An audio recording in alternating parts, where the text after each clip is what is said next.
menjelaskan atau menerangkan submateri makna bacaan sholat. Masih ingat anak-anak? Masih. Ya. Gerakan yang pertama dalam sholat, siapa yang bisa?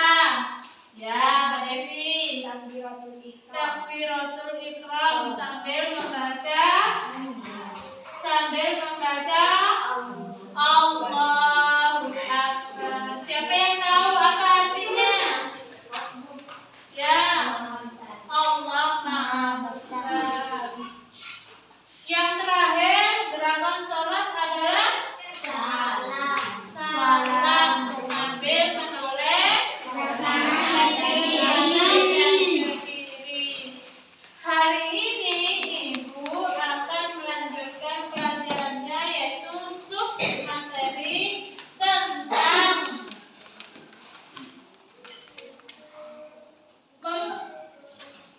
materinya yang sekarang perilaku yang mencerminkan pemahaman ibadah sholat. Di sini ada tujuannya.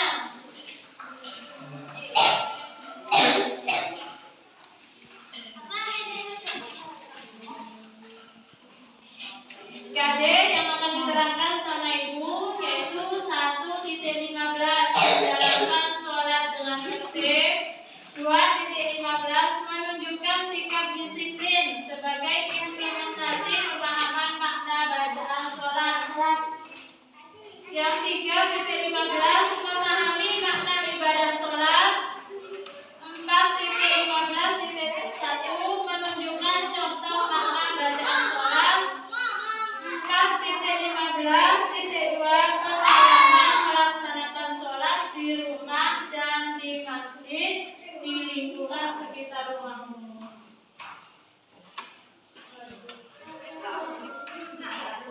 Tujuan pembelajaran. Setelah mengikuti pembelajaran dengan model PBL, diharapkan peserta didik dapat 1. Menjalankan sholat dengan tertib. 2. Menunjukkan sikap disiplin sebagai implementasi pemahaman makna ibadah sholat dengan baik. Yang ketiga, membuat cerita pengalaman sholat di rumah dan di masjid dengan baik. Yang keempat, melaksanakan sholat di rumah dan di masjid dengan istiqomah. Tujuannya ya anak-anak, kebajikan terhadap sesama. Kamu bisa lihat di halaman berapa itu, Bang? Ya, dibuka bukunya halaman 94. A. Melatih kekompakan. Ada gambarnya? Gambar orang sholat berjamaah.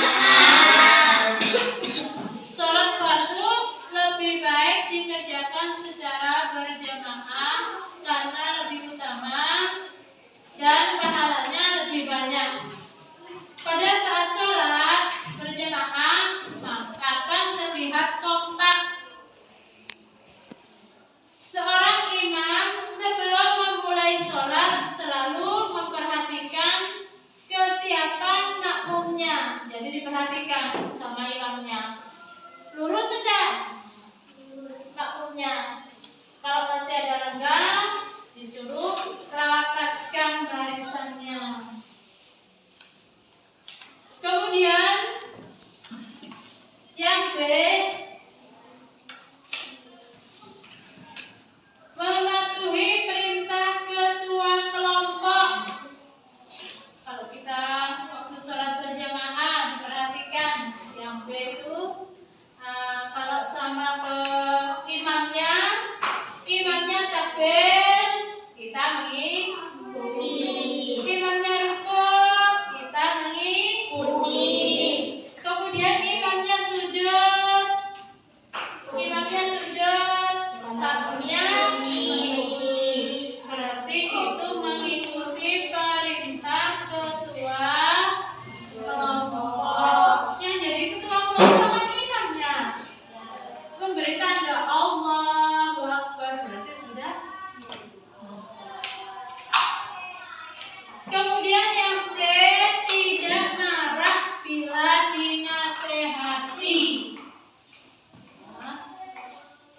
misalnya imamnya itu ada yang salah, gerakan imam ada yang salah. Makmum mengucapkan apa, Nana? Subhanallah, mengingatkan. Jadi yang jadi imam tidak boleh karena salah tadi diingatkan sama makmumnya, jadi tidak boleh marah. Yang D, suka mengirimi salam dan mendoakan teman. Setiap salat selalu diakhiri dengan ucapan salam. Ucapan salam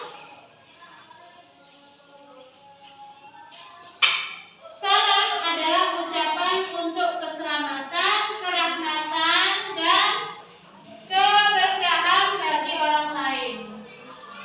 Kita kalau sholat diakhiri dengan salam dengan menoleh ke kanan dan ke kiri.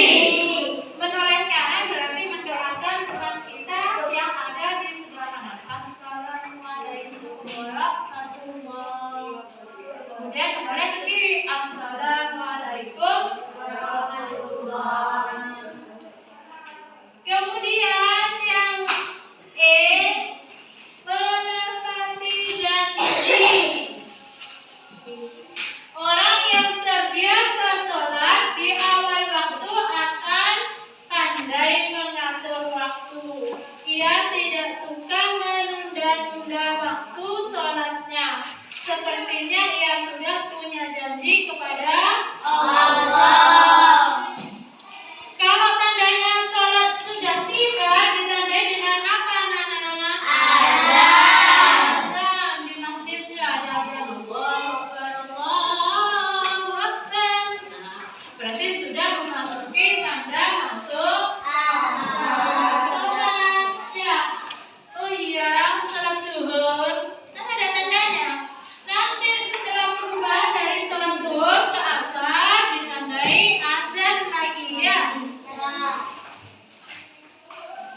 Jadi kalau kamu suka menepati janji pas mendengarkan adzan,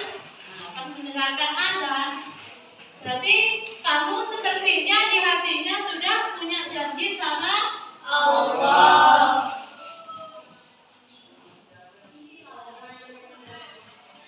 Yang F, memupuk rasa solidaritas.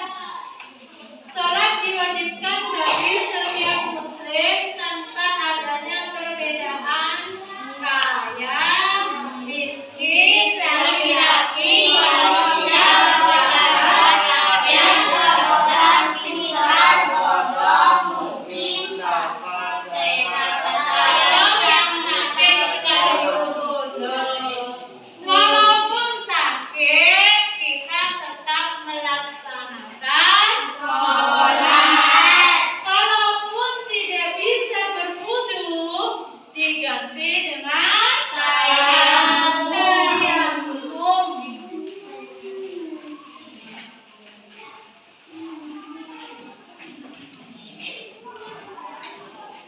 Kemudian, kalau kita memahami makna bacaan sholat, kita akan menghindar dari perilaku tercela.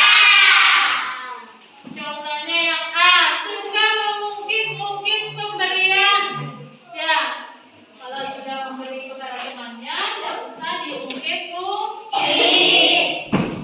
Sholat yang khusyuk senantiasa mengajarkan keikhlasan, yaitu semua amal hanya untuk Allah.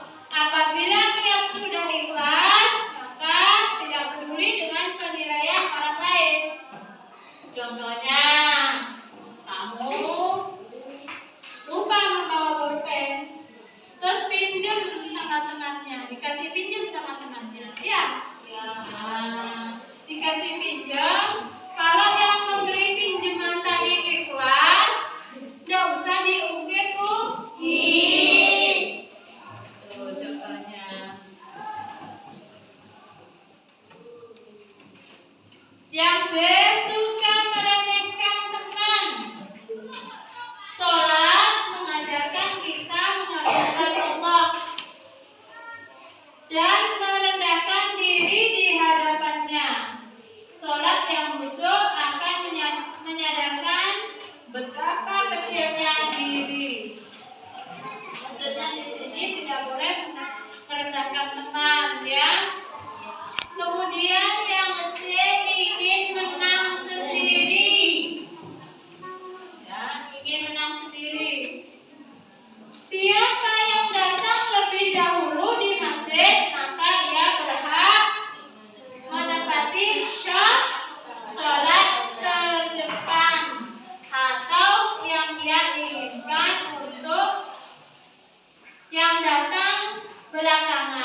kebaikan. Ya. Jadi tidak boleh ingin menang sendiri. Misalnya temannya sudah datang, terus kamu tarik karena ada di shock paling depan.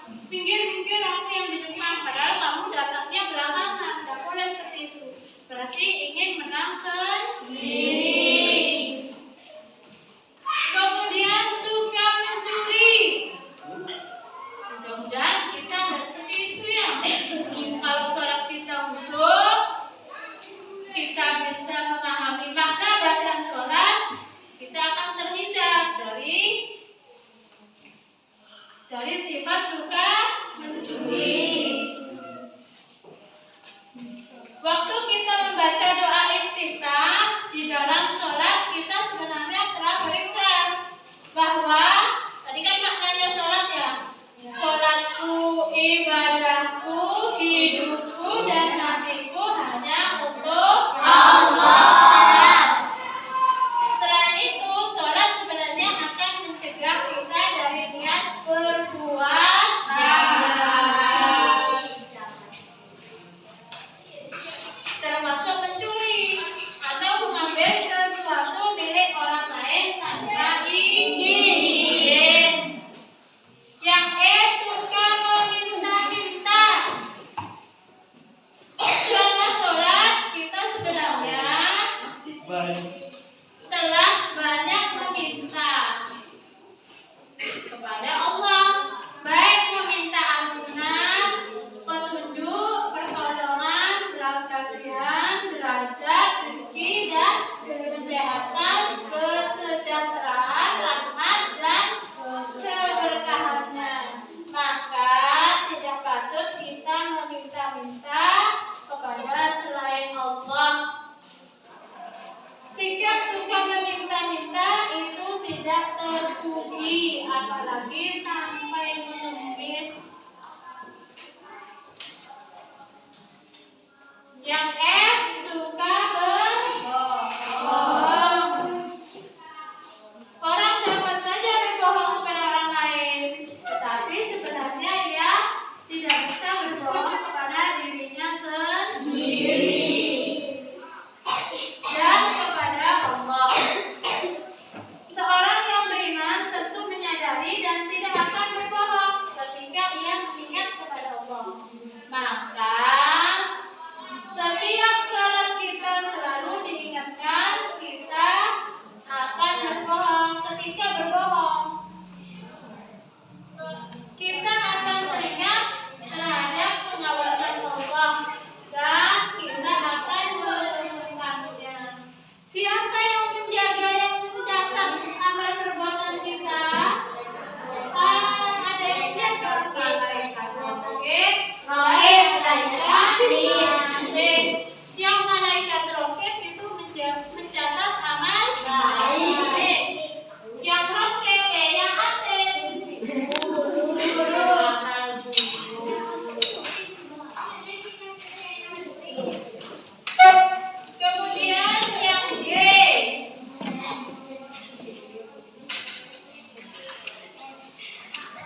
Sholat wajib ada berapa anak? 5.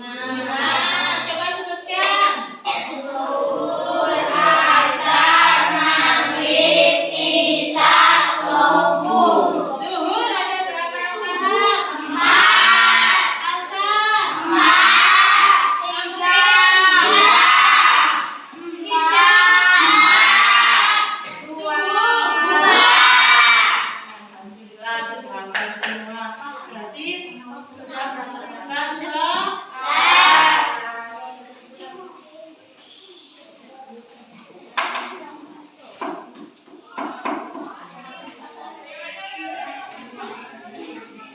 Coba anak-anak bisa menyimpulkan? Bisa menyimpulkan dari yang sebelah sini. Coba maju menyimpulkan.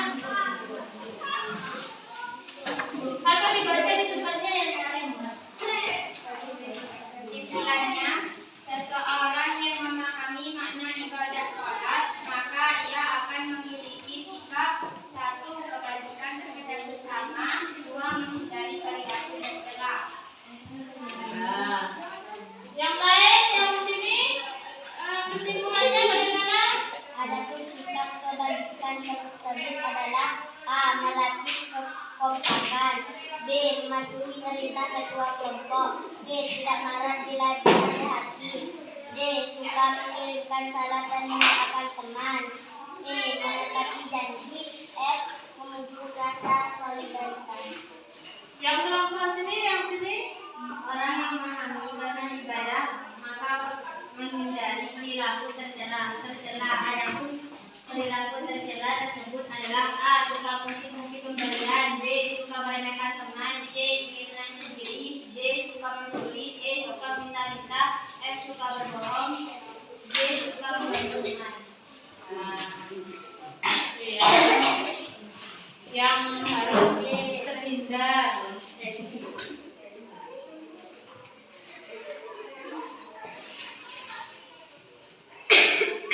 Nanti pengalaman sholat di rumah dan pengalaman sholat di masjid, ya, kamu tulis ceritakan.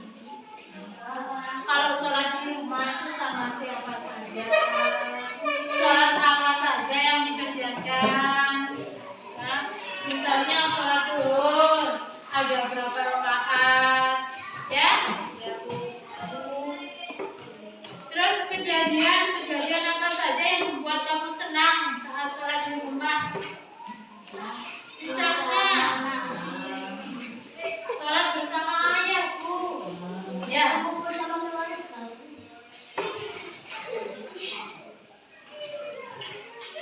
Nanti itu diceritakan. Pengalaman sholat di masjid. Kalau sholat di masjid itu kamu sholat apa? Misalnya maghrib, ya. Oh, sholat maghrib itu ada berapa rakaat? Nanti kamu ceritakan. Sama siapa saja kamu yang sholat di masjid? Imamnya siapa?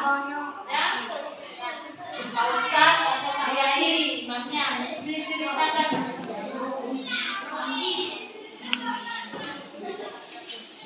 Kesimpulan sudah. Ada yang mau ditanyakan? Ya. Ibu tanya sekarang. Kalau ada yang tanya, ibu yang Tanya. Nah, kalau kita memahami makna bacaan sholat, kita akan mempunyai sifat apa tadi? Mati. 1. Apa Mbak Dewi? 1.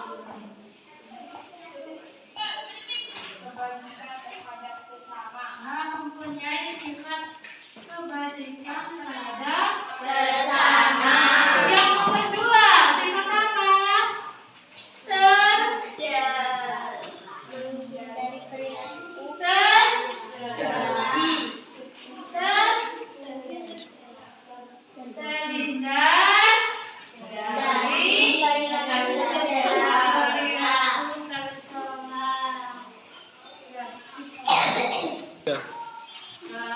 Materi sudah, rangkuman sudah.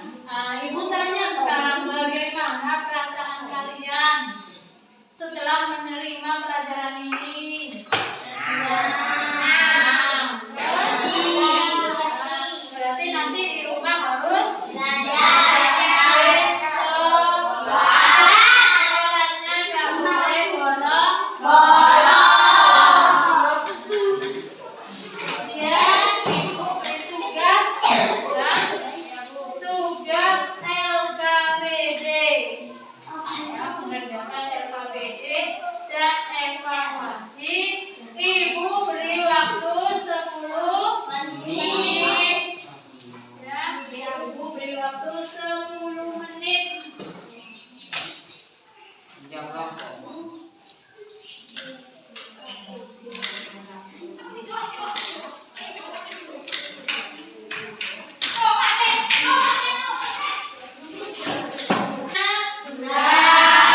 Sudah dikumpulkan tugasnya melalui ketua kelompoknya. Ya. Nah, dikumpulkan. Coba dikumpulkan sini kan. Ya, dikumpulkan ketua kelompoknya.